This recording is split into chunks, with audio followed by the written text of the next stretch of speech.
Hi everyone, this is Ido and welcome to the Current Wisdom Podcast, a space for spiritual seekers to gain knowledge and tangible tools for cultivating a more conscious life. And today we want to bring the wisdom of cannabis. Who is the Spirit of Cannabis, Santa Maria? I want to introduce you the lovely Aluna Lua. Lua is a co-founder of the psychedelic media company Ascension Arts and head coach of the Plant Spirit School. She works as a ceremony facilitator, performing artist, and integration coach. Lua is originally from Brazil and has been an ally of indigenous communities for over a decade. She specializes in the medicine of Hape, Canbo, and cannabis, and she is based in Los Angeles, California. Above all, Lua also supports spiritual leaders to build their business in this psychedelic renaissance. I am so grateful to have you today. Hello.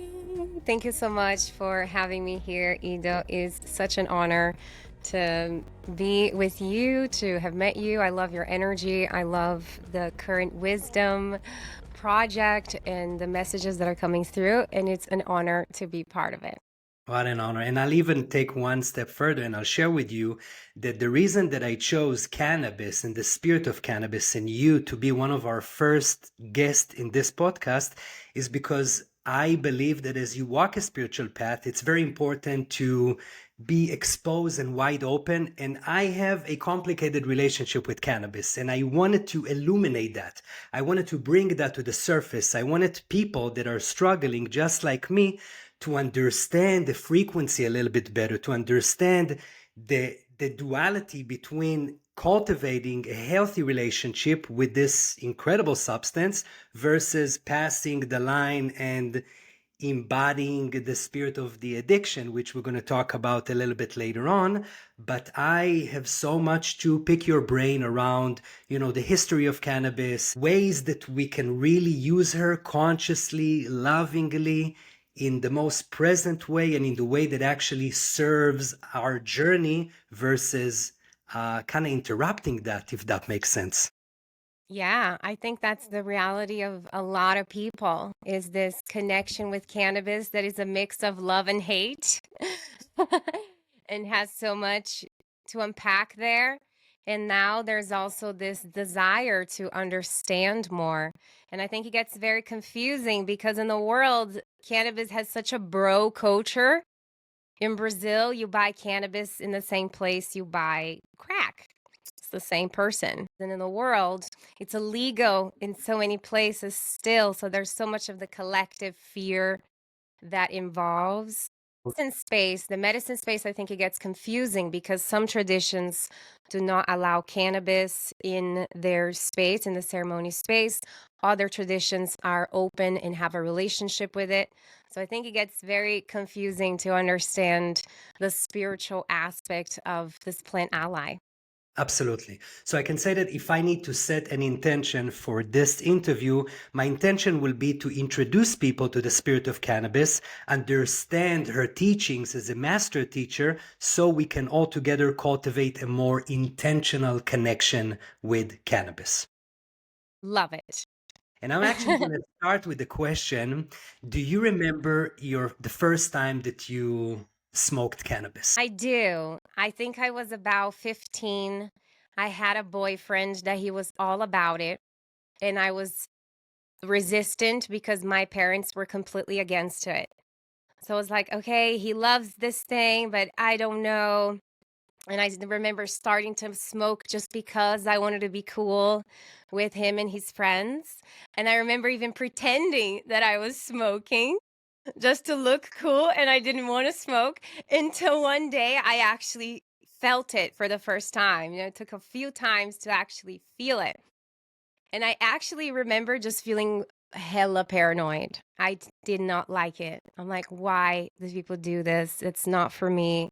And then I remember trying another time, and my friends were very into hashish and tobacco more than weed. There was more access to that. And I remember smoking a few times and just never having a good time. It was always paranoia in my head. I actually did not like weed. How about you, Ido? It's so interesting because, I think that what you're describing is it's either people are getting hooked on it and connected right away, or you can feel the paranoia and the sense of why would people even want to feel like that? That's like you, like my wife. It's so interesting. So for me, I went to the army when I was 18 years old. And when I finished the army, I was 21, and all you want to do is break free and feel free. And I remember sitting in my small, tiny apartment in Tel Aviv with a friend, and he brought a little bit of cannabis and we smoked. And that was my first time. And for hours, we're just laughing and eating and laughing and eating. And from day on, I pretty much smoked almost every single day for more than 20 years. When I traveled to India, when I was 23 years old, it was actually the first time that I saw a spiritual use of cannabis through the sadhus and the babas. Obviously, I was so disconnected from my own spiritual essence that I didn't understand that. And I remember we used to do different rituals with the local people without even giving it the proper reverence. And only when I started working with other plant medicine further down the line with more intentions, I started understanding that, wow, there's something here. This is a spiritual tool. So I want to hear from you, how did you became from a person that felt that initial paranoia to work with cannabis as a master teacher? So that was when I was around 15, right? I'm like, this is not for me. I don't want it. And then I was 19. I went to ayahuasca for the first time in a Santo Daime church in Brazil. And in some of ceremonies, they were working with cannabis as a sacred plant, incorporating in their ceremonies. That's where I really understood what was all about. And I want to share the story because I think it's going to already explain a lot about what is the spirit of cannabis. So it was usually the smoke, the cannabis was coming at the end of the ceremony. So after I had 2 doses of ayahuasca. I had our whole process. If you're not familiar with Santo Daime, everybody's singing and moving together. And you have a book with all the lyrics, and you're following the songs and you're learning the songs. And everybody's encouraged to be upright and present in your best capacity. And that was so hard for me. It was so difficult because it was so long. The ceremony was so long. And I just remember, like, oh my God, I can't wait this to be over. Like, I don't even know what song we're in. Like, I can't follow this. I'm so tired. And then they pass the cannabis. I'm like, okay, we're going to do this. Da, da, da, da. There's no break. Is that during the ceremony they just pass on while you're still with the hinarios and everything? Yeah, there's a moment that this is the moment. And then there's prayers for. So there's a whole section in the book that we're going to pray for Mother Mary, Santa Maria. So there's a combination of chants that need to get done, and that's when we're going to sing it. So then the medicine passes by, a few joints pass by. I smoke it. Okay. And then we start. And then I start singing the songs, and then suddenly I just completely went through a flow state. I was not even there anymore. I was the song. My voice knew exactly how to sing. I knew the song from within for the first time. And the song and the journey of the song was taking me, the lyrics was taking me to the spirit of the mother. So it took me to connect with my own mother, and it took me to a little baby feeling my mother since I'm in her belly. It took me to my grandmothers and all the mothers of my lineage, the mothers along nature and plants and animals and all beings. I just had this whole mother blessing that just nourished me with so much love and forgiveness to my mom. So when I realized, when I opened my eyes and come back from this, like, whoa, I'm in another seat. So they changed my seat, which they have that in Santo Daime. They have the fiscal, which is a person or a couple people that might move people around throughout the ceremony and ask you to sit in different chairs to sustain the currency of the songs. So those that are singing very strongly, They need to be in certain spaces that we're creating a good flow within the circle. And those that are not really willing to or capable to be on that vibration, they sit in other places as well. And I was always sitting in the back, always. And then in that moment, I open my eyes. I'm in another seat. I'm right in the front. I'm on the first circle. And I look at the altar. There's boom, Mother Mary statue, gigantic, right in front of me. That moment, I realized what was this plant about and how sacred it is for and important into our lives. And it made me realize that she came to me because I didn't have a connection with my mother very well before. It was a huge part of my life to heal my relationship with my mother. So when she came to me and it was all this paranoia and fear and all these negative thoughts that I was having, they were also necessary for me to break through to another space of my life. And then when I was in the real setting where this energy is being fully respected and safe, it's when we get to truly experience the light aspect of it. That is so profound and amazing. And also, I'm kind of curious because I do sit with ayahuasca on regular basis. We don't combine, even though we are in Umbandaime Church, we don't combine cannabis. And I've even most time was under the impression that I need to diet from cannabis. Like before my first ayahuasca, I sat a few years ago in a more Peruvian Shipibo style, and we got the instructions to not smoke and not partake for at least like 3 months. So I remember I took a break of a month, and from taking that break, I actually noticed my relationship, the other side of my relationship with cannabis, because the break was so hard for me. It was so, so hard. And you are describing the work with ayahuasca combining with Santa Maria, and I'm really curious, how do they how do they interact with, from your, of course, experience? I think every tradition follows certain spiritual rules. So it's important to respect when a tradition says, hey, we're not allowed to work with this spirit. Sometimes it's tobacco in the same way. Some Umbandaimi don't want hape in their ceremonies, for example. Not because they are against to it, it's just because their ceremony, their spirits don't allow. Even in Santo Daime, there are churches that do not work with cannabis. A lot of the reasons, to be honest, is because of the legalities of it. They don't want to put themselves in these kind of trouble and problems. Some churches, they can grow their own cannabis in their church. And that is very helpful because the cannabis and then the plant is prayed for, is grown with a prayer, with a lot of love. And that's the prayer that they bring to the spaces. So something to consider, because when we are smoking, we don't know where it comes from. If you don't know where it comes from, there's a problem. And then we have to be aware of that the energies of the collective may affect the spiritual work that is better to play safe. And then those that do work with the plant need to be very experienced. They need to know what they're doing. It's not just like, oh, let's just smoke cannabis and ayahuasca and bring that to the circle. It's like, no, it's definitely very well put together with a lot of rules to really make this, correct in the good way. Does cannabis enhance ayahuasca in the same way, let's say, that hape does? Definitely. Oh my God. I had the most beautiful and divine ayahuasca experiences together with cannabis, and all of them were related to Mother Mary. All of them.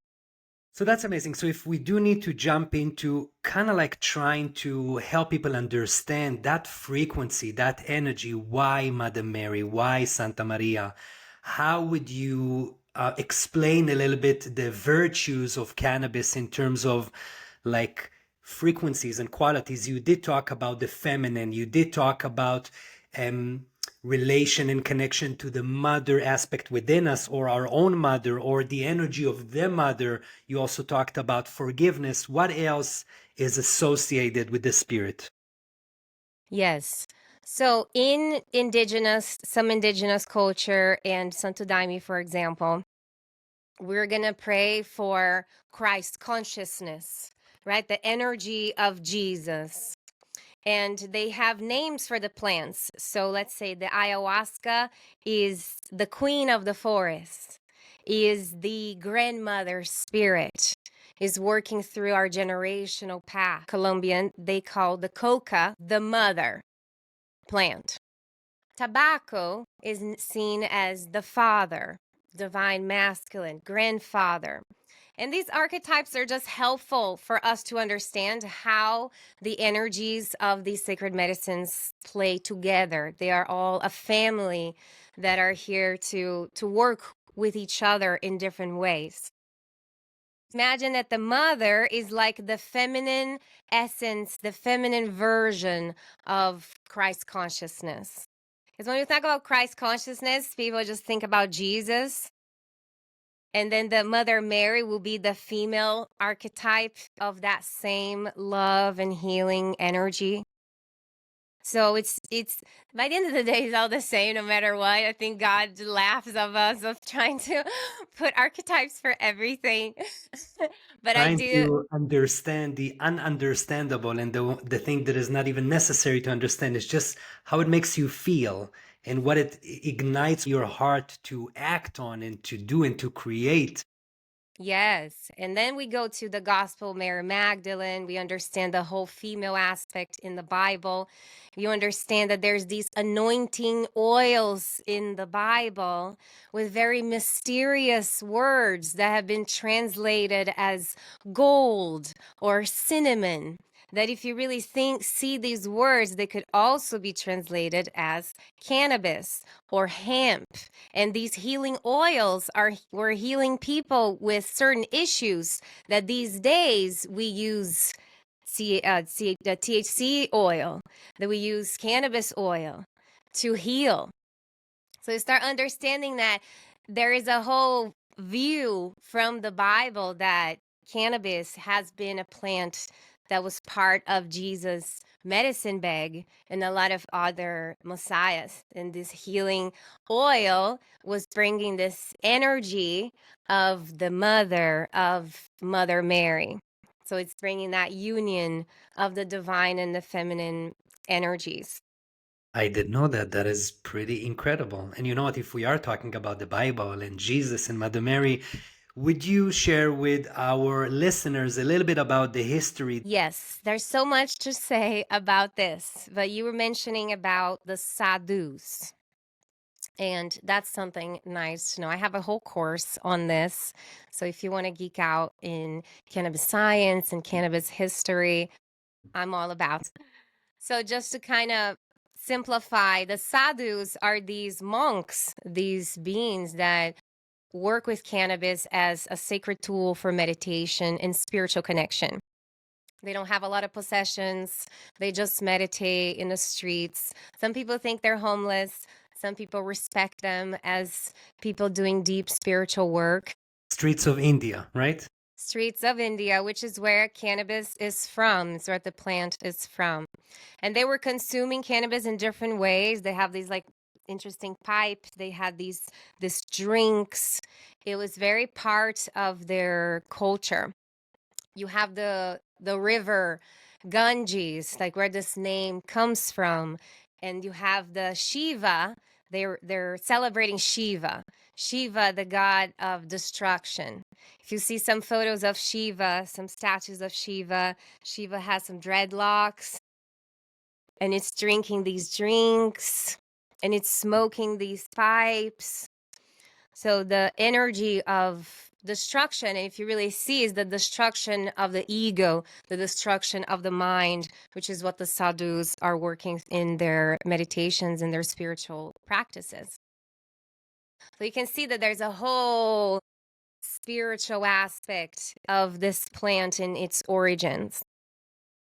Fast forwarding a little bit, we get Haile Selassie, which was a Ethiopian king, that people start seeing him as the new Messiah, the new Jesus. The Rastafari culture came from honoring this this king, and this king really brought together the Ethiopian culture with the Indian culture.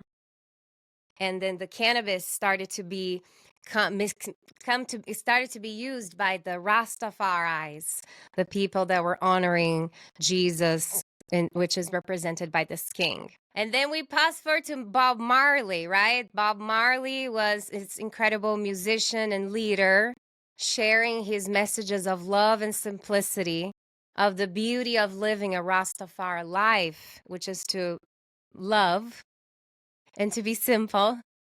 And he was open about cannabis as his sacred ally and tool. That's what really made it popular.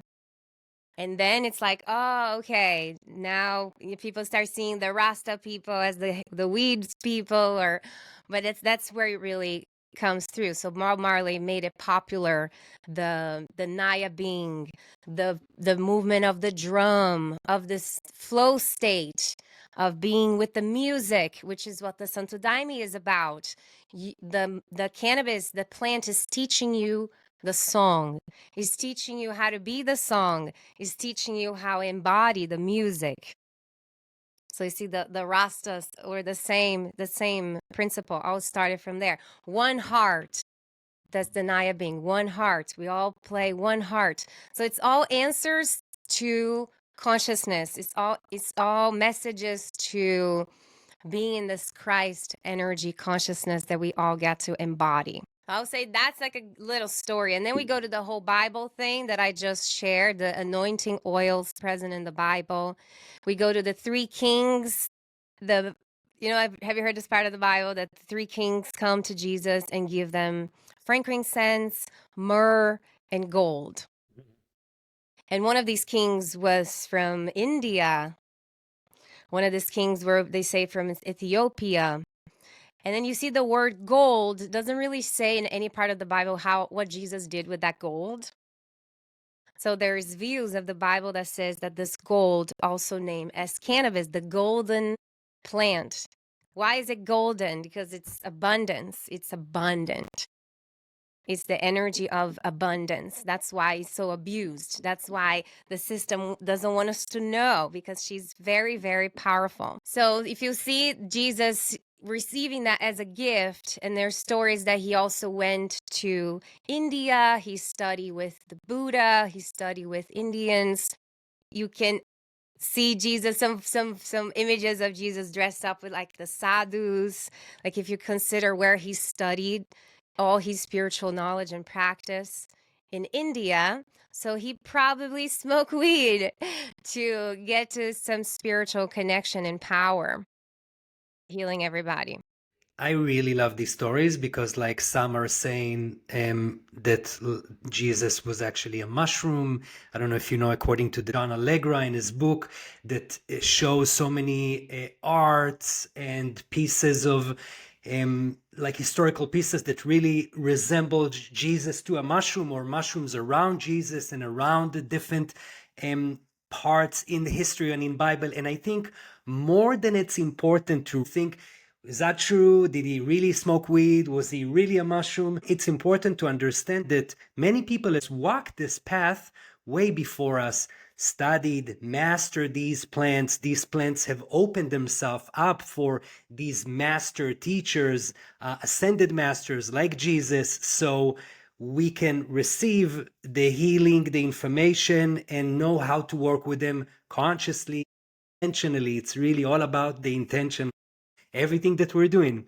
And it's very interesting when we go to our society and the way that we are relating to cannabis today. You know, I come from a country that when I was 16, we used to drive the car and police used to stop us and pretty much tear the car apart to look for cannabis. And if somebody had a tiny bit, like a small flower, we were busted, we were arrested. I had to pay bribe in India when I was there traveling, and they caught me with a little bit of smoke. And later on, I traveled many places in the world and I wanted to purchase, and it was in such a sketchy places, like you said in the beginning of the interview, same spot and the same guy that will sell you the heroin and the crystal meth.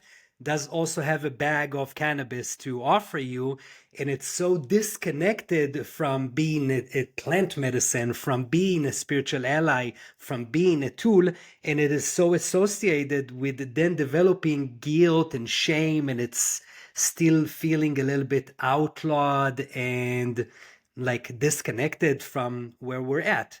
But now the pendulum is swinging exactly in the opposite way, from being completely outlawed and illegal and people that are being prosecuted and sitting still in prison cells in different places in the world, to today that we are going into complete legalization. And where we live in California, you pretty much have a dispensary every single block. You just open Google and you write dispensary, and you have abundance of dispensaries and so many companies and such a high level of potency of THC.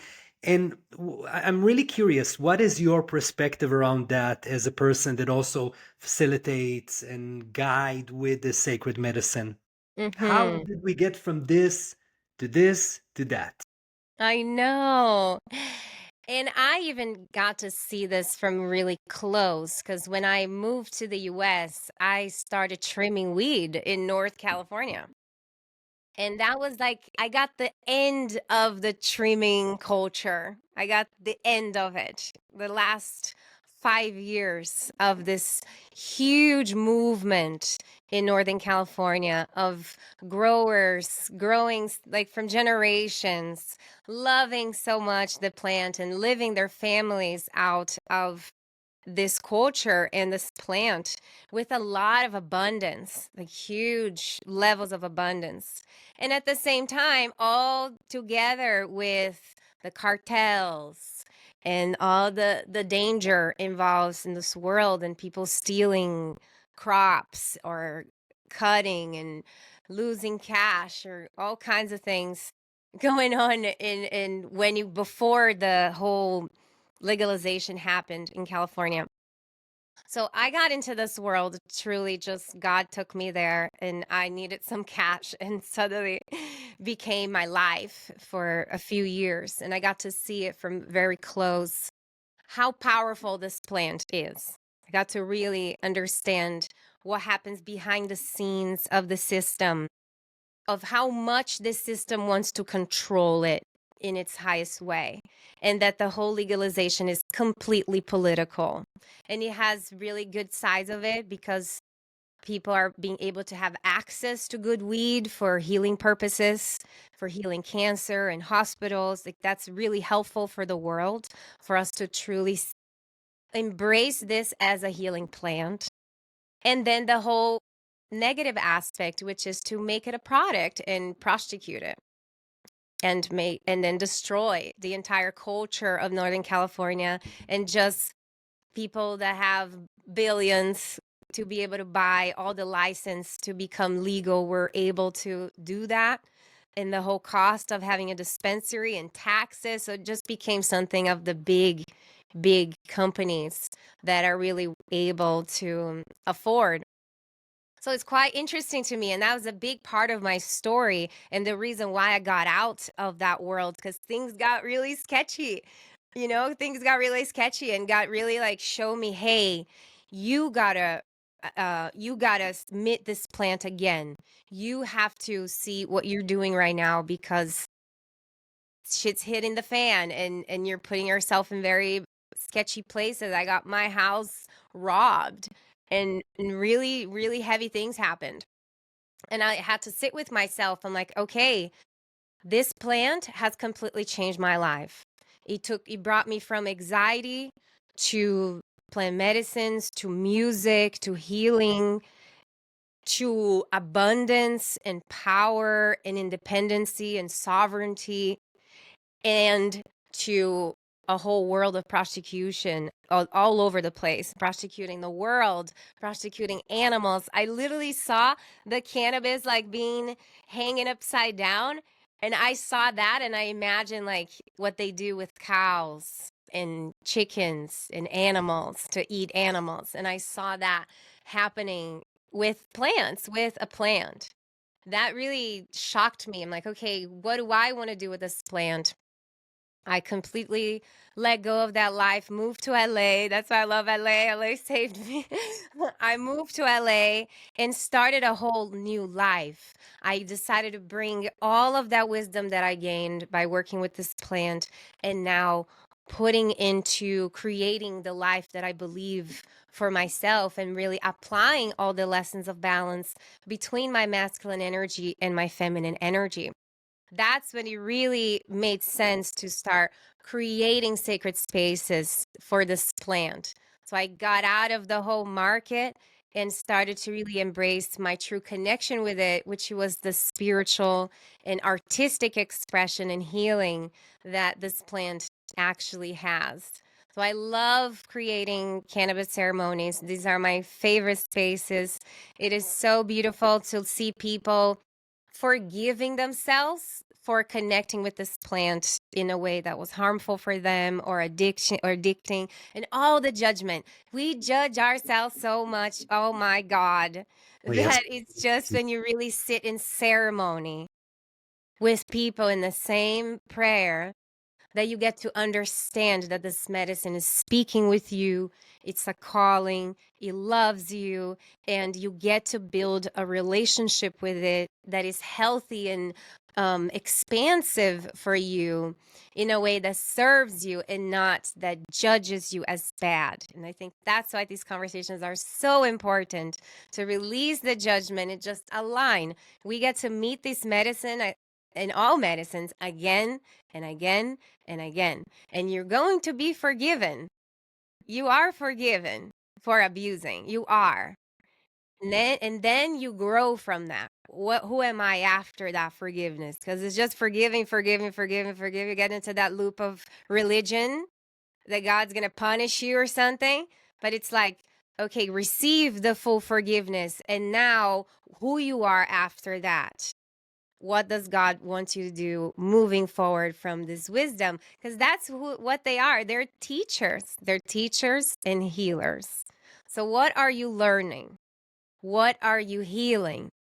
And how can you now become it instead of requesting and needing all the time? It's like a mother, right? A mother wants their kid to be independent and grow up and become an adult. Hopefully. Absolutely, absolutely. And you know, with everything that you were describing earlier with the abuse up north and stuff, that's why it kind of makes me be on the fence regarding legalization of other plant medicines, because is it only where big money and big pharma and all, like you said, the cartel and the people that really have the means will be able to step foot and dominate this field?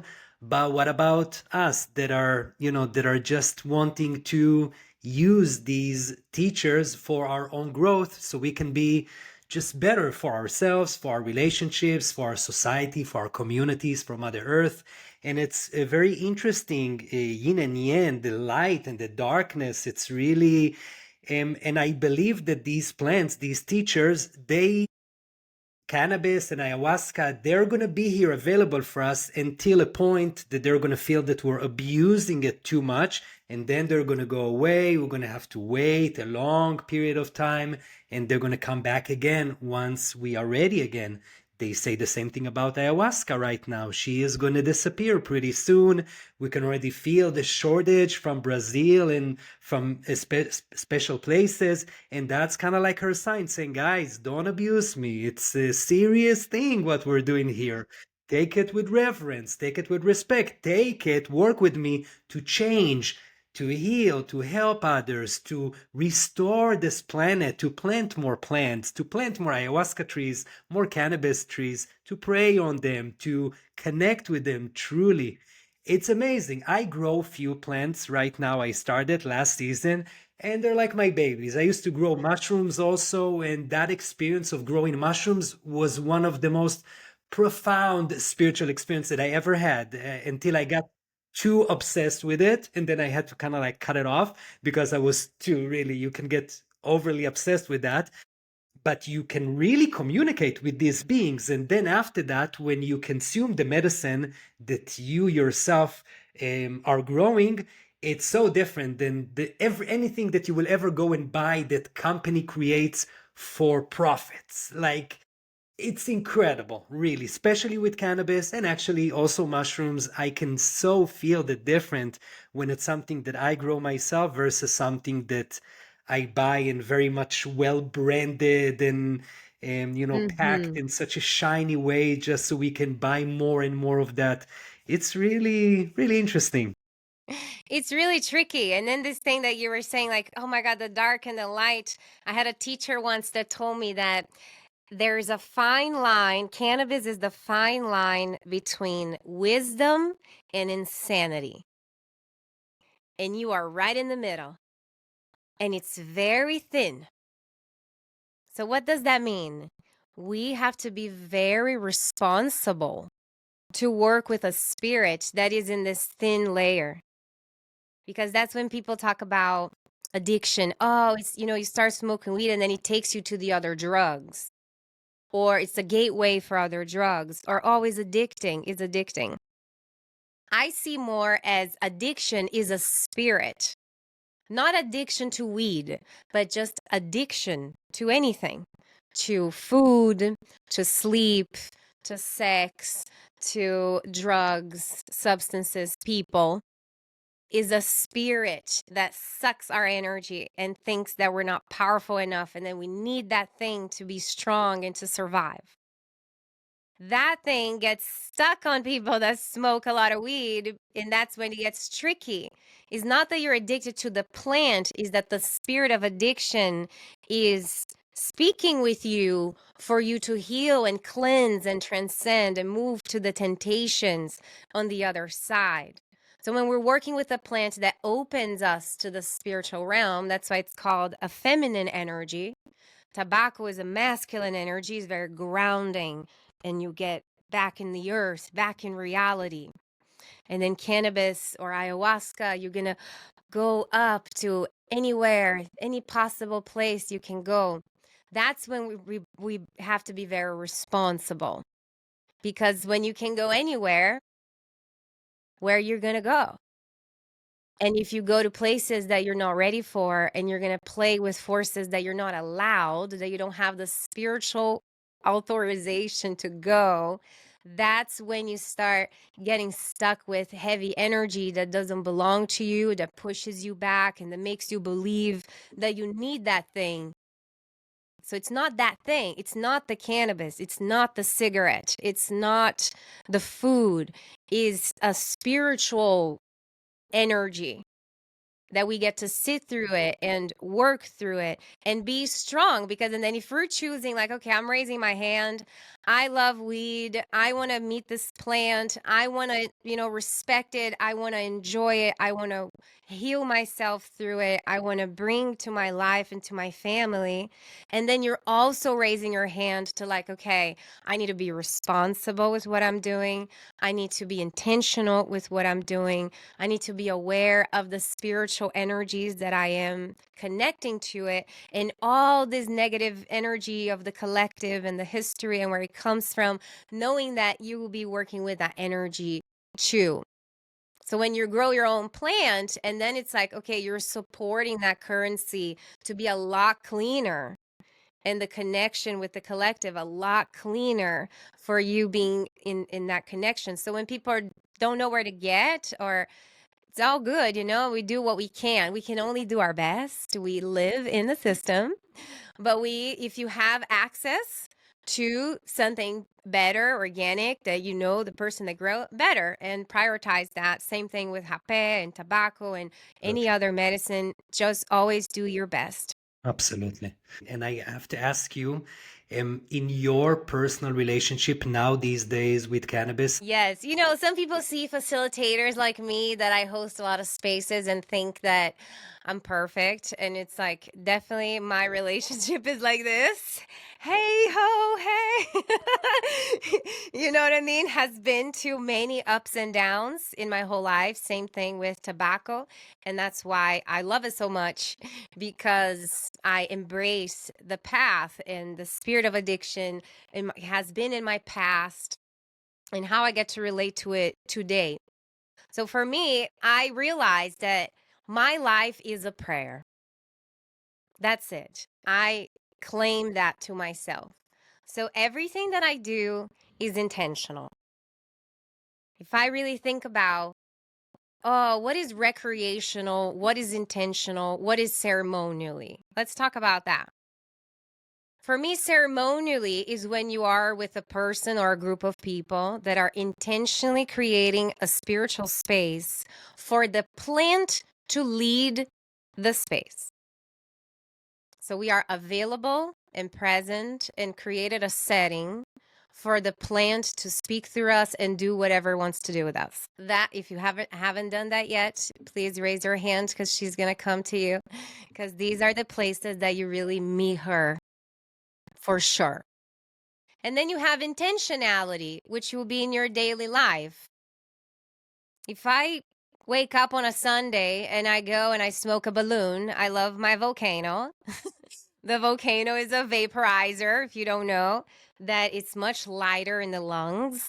So I'm a sativa girl and I smoke with my volcano. So let's say if I wake up on a Sunday and I just want to enjoy my time with myself and I go and I smoke my weed, I create that framework. What is the framework that I want to create to myself? Well, in the next hour and a half, I want to be free. I want to do whatever my body wants to do. Maybe I go stretch. Maybe I go outside. Maybe I go read a book. Maybe I go meditate. Maybe I cry. What is it that wants to happen there? I'm allowing that to happen. If I have things in my schedule at 30 minutes later, yes, that's not a good, mature setup for you. If you have experience, I have a lot of tolerance and experience, especially leading spaces. So I'm all about doing coaching calls with my clients in cannabis and going to coaching spaces this way. Very intentional. We pray for it. We're like, you're here to help us to open up the channel of this conversation. And because I have a deep relationship with it, I'm comfortable leading the conversation. I'm comfortable being in the leader space. If you don't feel so comfortable in being the leader of your space, you got to be the follower, because that's what she is meant for. She's meant for you to be the follower. Put a song and follow the vibe. Put a song or talk to someone, be guided by something. Allow yourself to be in your feminine and to follow. And if you have the tolerance in the relationship to also lead, and then you can do deep working sessions, envisioning sessions, meetings. Oh my God, you can go through so deeply in how this, or exercise practices that you do, yoga, and then she can be a tool for you to enhance the experience. As long as you have that intention, I don't call that recreational. Yeah. And I think it's also really a journey of sincerity, a journey of looking at yourself and knowing where you're at in time. I can stand in my weakness and say that when I come to a time and in my relationship with cannabis, when I tell myself, okay, tomorrow you're not going to smoke, and then tomorrow comes and I pick up the joint because it's right over there, half from yesterday, and I decide to smoke it, then I'm starting to weaken the word to myself. So what I started doing is I started throughout the year deciding on few, I think I shared with you in our previous call, 30-day tolerance breaks.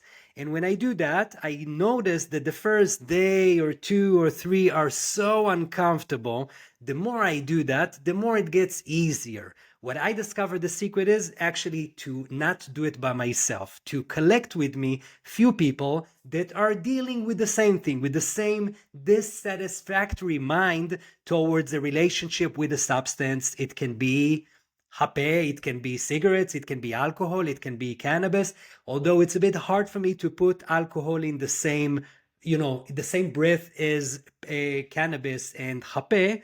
But again, that is the addictive tendency that we have as humans, and it's a journey of looking at yourself and saying, okay, at this point in time, I have something, I have like this weakness, and I need to just find the balance to also work on gaining sovereignty, strength, and the ability of standing in my word.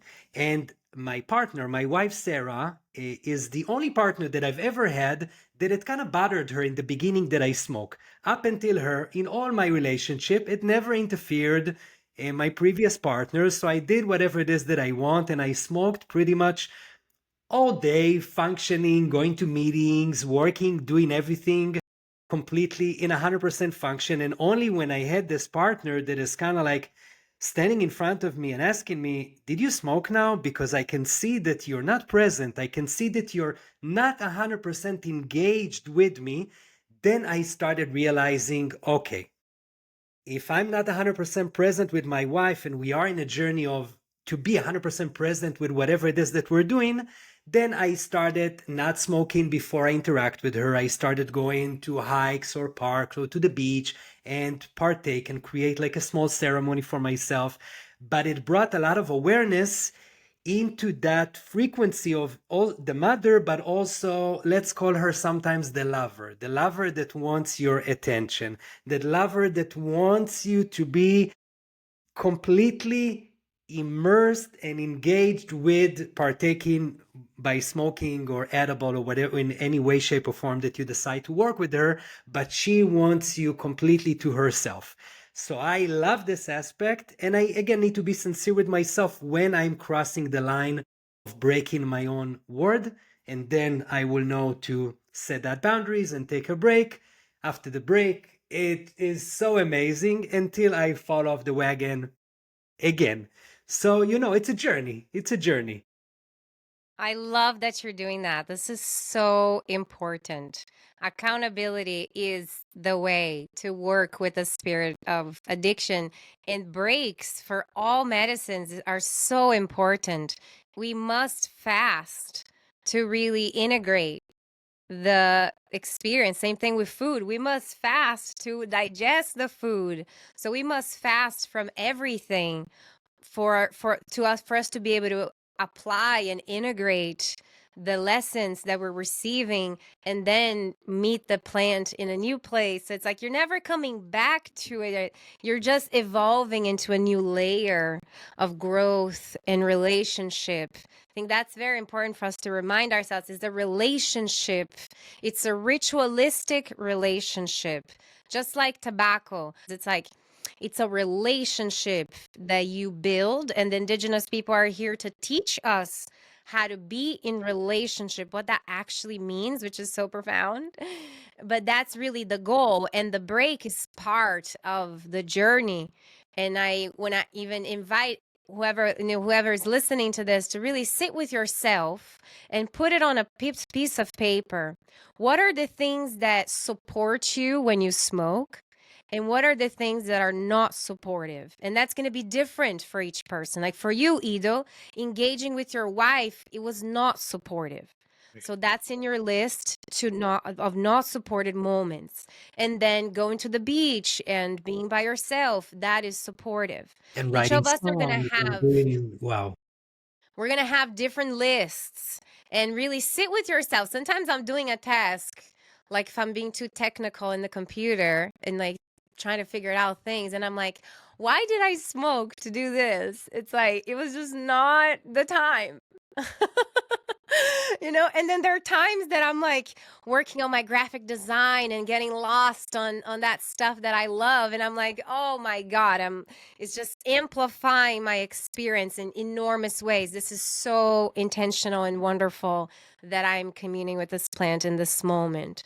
So I think that's really something that nobody can tell you. It's something you have to really sit with yourself and, like you said, write it down and be accountable. Enjoy communities because this work is deep and you're being chosen to be in a relationship with a plant, and you're raising your hand to be in a good relationship with the plant so you could do good in the world with this power. So it's deep work that we're doing that we must be proud of ourselves. That's why in religion they say no, no, no, don't fuck with this, don't do it, because it's quite tricky. As a collective, we got to be very mature and responsible. And I like to imagine, like, when you're saying about the lover and, like, oh, I want her and she wants me, I like to imagine, like, I'm a little girl and how much of attention am I wanting from my mom?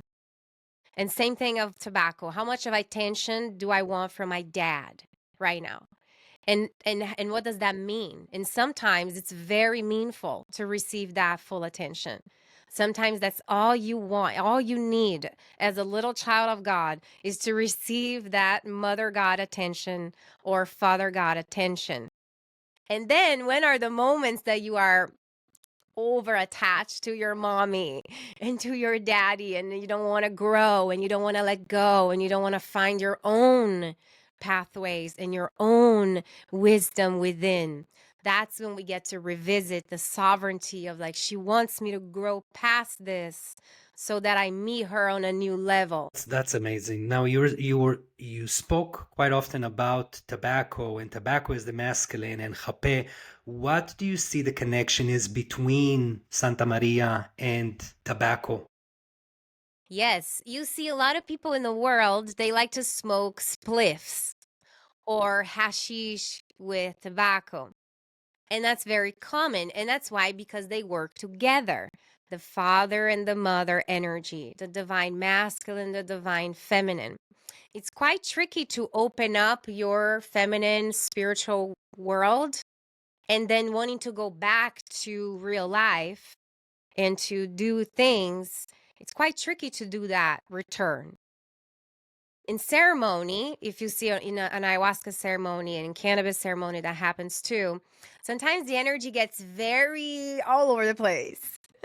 People start chit-chatting and people kind of forget of the space, or they want to chill outside. So suddenly you're like, whoa, it's like it's so much going on.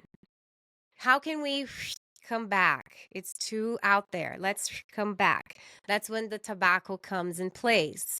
Whether we're going to blow up the smoke of the pipe around the circle, or we're going to serve hape to people. So it's a moment of integration. So So you the are tobacco combining ground. you're combining both medicines in a ceremony, in a spiritual ritual. I do. Yes. It's the moment of grounding that can be individually. Someone who might be having a super deep process. They went through this whole healing process and now they're back and they want to integrate. Tobacco can be, not necessarily, but it can be a good ally to support someone to ground back. And for the space as well, for the space to shift and align the energy back into focus and concentration. In real life, that looks like I went to this yoga class and smoked my joint, and now I'm like all over the place, and now I have calls to do and all this stuff to do and drive, and now I have anxiety, now I'm paranoid, now I'm worried, now I have fears. It's because I'm not fully back yet. So that's why we need to give ourselves the space required to have the full experience. And we also have tools like hape and tobacco to support us to ground back when needed. It's amazing. Would you share with our listeners a little bit about your ceremonies? Are they appealing to? Are they only for people that are used to cannabis or new to cannabis and feeling the calling, like with ayahuasca? Tell us a little bit. Yes. Oh my God. My cannabis ceremonies are my favorite thing in the world. Especially when I incorporate, all began. I'm a combo practitioner. Have you worked with combo, Ido? Yes, absolutely. So combo is definitely my main medicine since the beginning of all times. And one day I did Kumbo and myself, and I had my process. And if you don't know that, who is listening, Kumbo is a cleanse medicine, and it's also known as a masculine force. And you cleanse your body, and then after the experience, you feel so pure. And then one day I was at home and I smoked weed after. Oh my God, Ido. I received angels. I had this whole psychedelic experience. I felt like I was in ayahuasca, or different, but as deep. I received Archangel Jophiel. I had this whole angelic breakthrough story that I would share another time. And that really showed me so much. I'm like, wow, look what she does when I'm clean and when I'm pure in my vessel. So I brought this practice, this ritual to my Kumbo retreats. Wow. So as we are cleansing and we're fasting, so we were in a deep detox process for 3 days, we commute with cannabis and do a cannabis ceremony. And imagine like a group of 12 people, super clean, purged all their traumas away. Suddenly, we're just one with the clouds. And we start praying for Santa Maria and singing songs. And for me, it's all about opening the space for expression and flow. So I might have ways that I want to lead the space, but I'm always also open to what wants to come through. Maybe people have prayers to share and they suddenly open their vocal channels in ways that you've never seen before. There's songs being played and people expressing themselves and dancing in ways they never danced before, inviting certain questions and conversations if needed. And then deep conversations start to come through in relationships with the mother, with the woman, the whole collective of the divine feminine starts to come through. So every ceremony is very different, but they're very spiritual. That's the word that I have. And a lot of it for me too is bringing the joy, the energy, the dance, the gathering, the circle. Indigenous people say every medicine has a prayer, has a word, has a song, and has a dance. So when you are in communal, you are in a ritual, you must pray out loud, you must sing out loud, and you must dance with the group.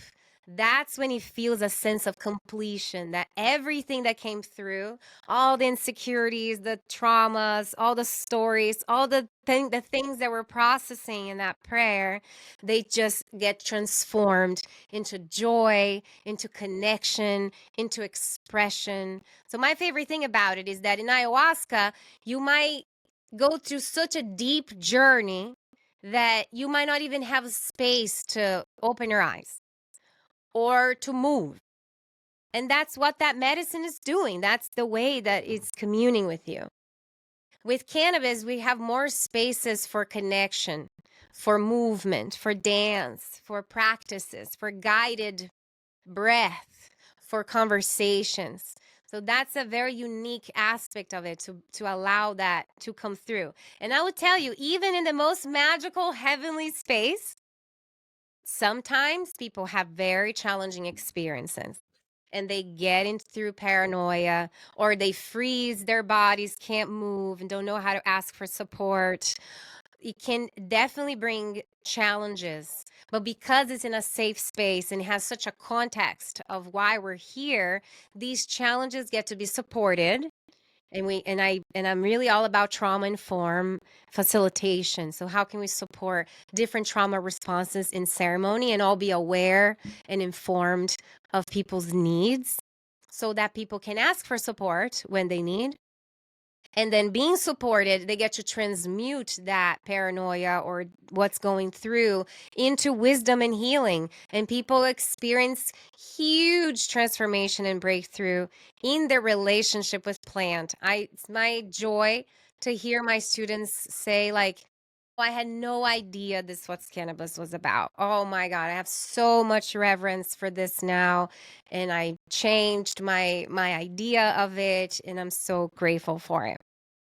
That sounds amazing. I had no You gotta idea. come, Ido. You gotta come to our next one. Absolutely, absolutely. Sign me up. And I've never thought about this combination of Cambon and cannabis. It sounds so interesting. I always worked after Cambon with my number one medicine, which is cacao.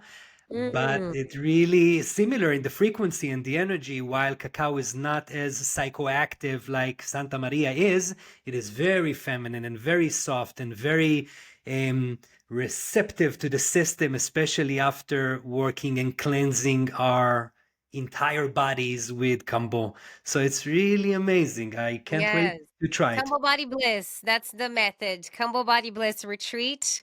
My next one is actually coming in the spring in April. I host this in my home in South Bay, Los Angeles, twice a year. And that's where we work with Kambo and do initiation of going through the whole traditional cycle of 3 sessions. That's where I train my guardians to be medicine guardians. And that's where we bring the spirit of cannabis. Last year was 420. We did the most divine, oh my God, the most divine Santa Maria ceremony of my life at 420 because I realized like there's so many parties happening on this day, and if you really search, they're just bro culture. And I'm sure some churches are doing, their work at this day, but it felt so right to host my own and to truly honor it in the way that we honor in a day that the collective is celebrating her. It's like, how can we give back to the spirit? How can we truly honor with reverence and respect for all the goodness that these teachers have brought to our lives? So amazing. So amazing. Now, since this podcast and this channel is all about giving people the wisdom to help them and cultivate their own personal direct experience after, what would you recommend when people are interested in creating a ceremonial solo journey with cannabis? What are like tips and key points that you can give them? Yes. One thing I highly recommend is education. When you educate yourself in these wisdoms, especially if that interests you, I think that makes such a difference because you come with more context and reverence for these places. That's why I want to share with you guys this course. And I'd gift it to your listeners and give your a discount, a code for you guys to access. So I think like educating yourself is very helpful so you can release the judgment and allow you to create what works for you. And I want you to think about something that you love to do. Let's do it with you, Ido. If you think about one creative practice that you just love doing it. Of writing songs and playing my guitar, especially after I smoke. Yes, that's my biggest, deepest connection through music. Perfect. So let's say that writing songs and playing music is important, is part of your prayer on this earth. Okay, you are allowed to take time and space for that. God wants you to do that. You deserve it. And you get to make that something that is a enjoyable ritual for you to explore your music.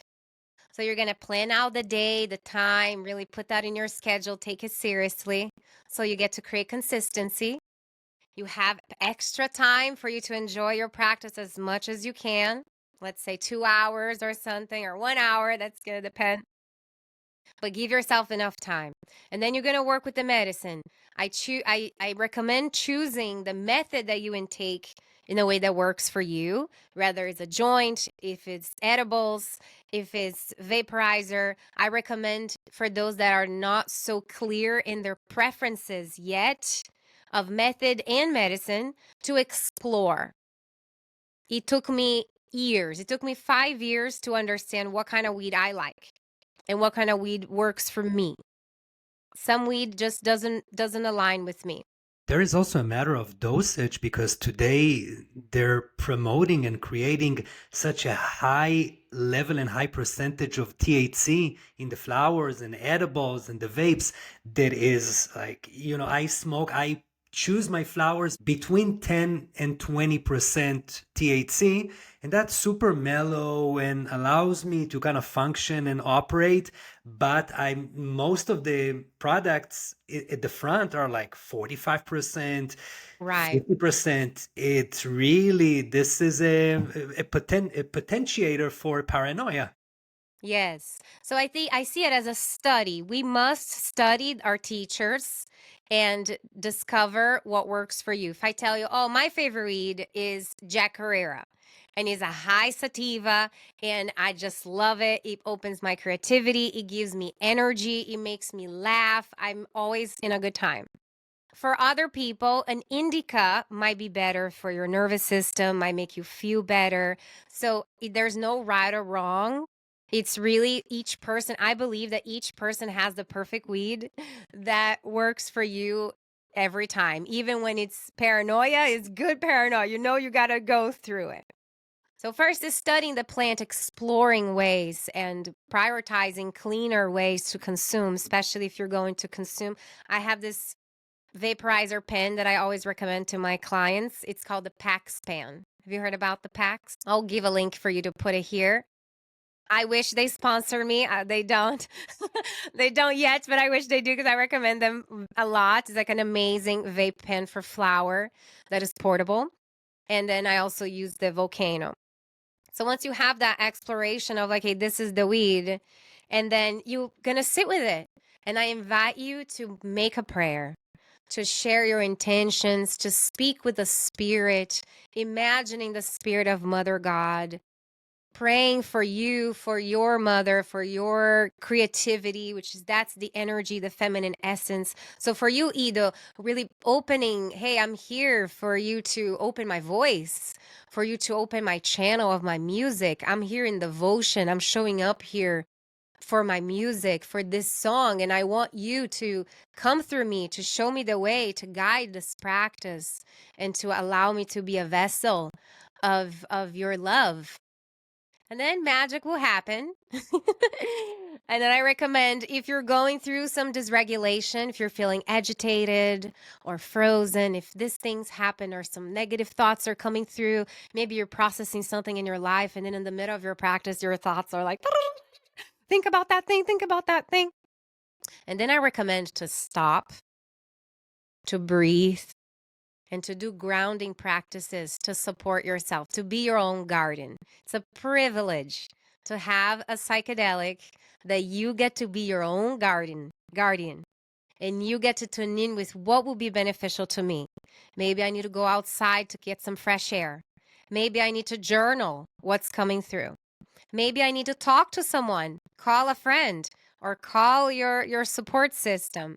Have a small conversation. Allow yourself to go through the challenge with trust that it's part of the ceremony. Yes. And then to close the circle, if you do work with tobacco and you want to incorporate tobacco in your practices, so let's say you finish your music session, you're going to pray again. Thank you so much. Acknowledge what came through. Have that in that moment of gratitude and integration for yourself. And then you can work with tobacco, whether you work with hape or if you work with the pipe, or even if you want to offer tobacco as a prayer, and you're just grounding all that into your life and asking for the tobacco to guide you moving forward, to be focused and present again. Yeah, I feel it all comes back to, like any other plant medicine, to set and setting. Set your intentions, come with the direct knowing of what it is that you, like you said, what it is that you want the medicine to lead you to, what it is that you need to release, what it is that you need to receive, what are you calling in? And if you find yourself just sitting there and the answer is, I just want to smoke because I want to escape, or I just want to smoke because I want to watch Netflix today, then be sincere enough with yourself to say that is not necessarily an intention that supports your growth, your expansion, the evolution of your soul. So it's constantly being in a journey of being authentic, being sincere with yourself, and path of humility. Just humble yourself with this medicine. And most important, try. Like you said, experiment, try. I needed to try like the mixture of mushrooms and smoking after that to realize that it's not for me, that, oh my God. And some people try the same combination and it's incredible combination for them. So you have to try it. You have to gain the knowledge from you, from Aluna, from me, and then take it and see how it resonates with your own path. As simple as Yes, and that. then two things that I always remind my clients. One thing is sound. Sound is a support system. So you need to be aware that you might smoke Edo because you want to play music, and then suddenly she like takes you to this whole emotional rabbit hole that you didn't even know you needed to process. And that whole experience changed to something else. And you need to be okay with that and prepared to be resourced in how to support yourself in that. So one tip is sounds. Sometimes I yell in the pillow and I make sounds. Sometimes I jump, jack and jumps, and like give myself some physical energy and change, move around. Like sometimes I dance, like forget about anything I'm doing. Boom, I'm gonna put another song, and I'm just gonna dance. And then boom, in 2 minutes I'm back, and I have a whole sort of wisdom that I process. I like to think about the gates of heaven. That's how we call it, Taj and I. So the gates of heaven is 1, 2, 3, 4, 5, 6, 7. You have 7 gates of heaven. How can you support yourself adding the true, the good, and the beautiful into these realms that can look like riling up incense, changing the smell of the space? That could look like looking at like a psychedelic, beautiful mandala visuals, giving yourself that visual beauty. That can look like taste. People love to eat when they're high. Why? Because it's a port of heaven. So you want to be careful. It's not your only one, though. You don't need to just eat. Like, it's not the only one. Actually, if you don't do this one first and do the other ones first, you'll be surprised. Might be full. You might be full from what you see, from what you hear, from what you smell, and then you won't have to just eat. And sometimes can be medicine. Sometimes, like, you eat a piece of chocolate. Ooh, okay, I feel more regulated. But to be aware of these gates for you to support yourself, that for me, it's a lot about the path of being a medicine guardian, is to know how to adjust the set and setting in a way and really being in tune with what works for you. Some people like the music loud. Some people like the music low. So find yourself, understand yourself, do a trip report, I like to call it, especially if you had a paranoia. Do a trip report, what worked for you, what was supported, what was not supported. And that way you start developing a practice that is a lot more intentional. And most important, and this is one of your skills, is integration. Knowing how to integrate the experience, to see how you can take the wisdom that you have received and implement that in your day-to-day, in here, in the mundane world, in your relationships, in your relation to everything, in your relation to self, to the mother, to the father, to planet Earth, to everybody. Just integrate. Yeah, and like an integration question for you, Ido, which is what I love. That's for me, that's all about. It's like, how do we integrate? In your case, Ido, what would integration looks like for you in terms of your music? How do you wish to apply this channel of music that's coming through for you and the world? That's a beautiful question. And what happens for me is when I will start writing a song under the influence of Santa Maria, I will usually end the song with my partner, with Sarah, or by myself when I am sober. So I always like to give that spaciousness as part of my integration, to not being relied completely on the assistance of the spirit, but to give myself the credit that, okay, she has opened the channel for creativity, for this abundance of music, the channel that comes through, but now I can finish the work with my own, higher self, or with the voice of my own spirit and the assistance of my own spirit, if that makes sense. I love that. And that's when the divine masculine comes through, because and then it's like, yeah, playing music for fun. Yes, do that. Everybody should do that until it gets to a point that if you're not applying that creativity into your life and sharing it with others, start losing its purpose. And that's why people feel lazy. They call stoners lazy. I see the lazy is the person that is not wanting to complete and conclude. Let's say if Ido, if you write infinite songs, every day you write a new song, but you never finish them, and then you will feel like, why you're not finishing them? Like where is that going? Right? So the finishing a song, it's quite a masculine energy because and then you have to do all these other tasks that involve to finish a song and not being all out in the spiritual. You got to be actually present. What does it take for me to accomplish this milestone, for me to share this prayer, for me to have a recording of it or whatever it is that you want to do with it, but to conclude that vision. I think that's really where the responsibility comes through. Because if every day you just want to start a new song, you're never going to finish a song. But if you commit to have this balance of the sacred masculine, of like, hey, yes, I kind of channel a lot now for the last few times. Now I'm ready to conclude a project. That's the application. That's the integration. That's the divine masculine. And that's why we get to have community too, because we're not meant to do it all ourselves. And we get to have mentors and community and really bring the integration forward into our businesses, into our service to the world, into the impact we want to make. And then that's what you really, how you're honoring her. You're honoring the mother creative energy within you to actually create, have a creation. You have now something you created that now has its own life. Once you finish a song and you share it, now it has its own spirit. That's when you know you're like, I'm using it with integrity. I'm working with her with integrity because she helped me to channel this. And then my leadership showed up to conclude and apply. And it's so important to say, even if you are not a musician, you have that creative force. If there's one thing that, like Lua is saying, that is an invitation to utilize cannabis for, is for that creative force. Go and cook, write, dance, sing, paint, whatever it is that that your inner child of yours like shouts. Creation, fun, joyfulness, playfulness, this is the essence of this medicine. Yes. And we all have it.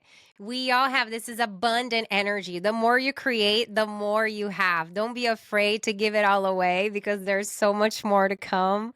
And God is here in your creation. And it's okay to suck in something.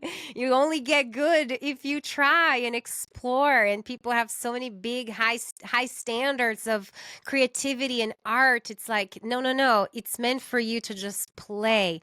We must have these moments of play and pure expression. And then if there's any skill that you wish to evolve, and then you're gonna make a plan and apply and get better every day, and then you'll feel confident. But we're all meant to create, to play, and to be, to not have a certain final result. The song was just an idea. Even like a song, to be honest, Ido, I'm just recording songs that I've been playing and singing for 15 years. For 15 years, I didn't feel that I was ready to apply the integration of recording them. For 15 years, I'm learning these songs and studying them.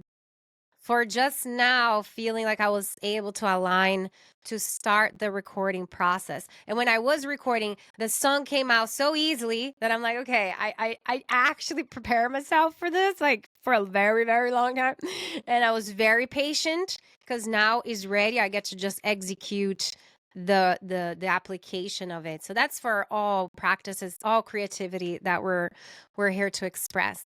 That sounds amazing, amazing.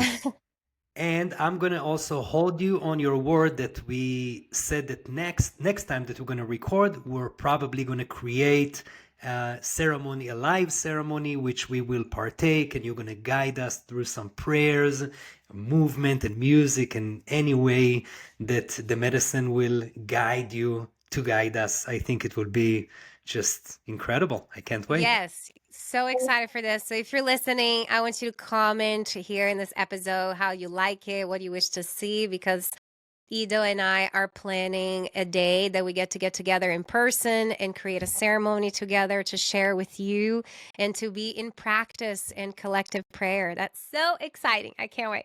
Yes. Wow, thank you so, so much. That was such an delightful interview connection. I'm feeling so inspired right now. Thank you so much. And I want to thank the Spirit of Santa Maria for bringing us together here.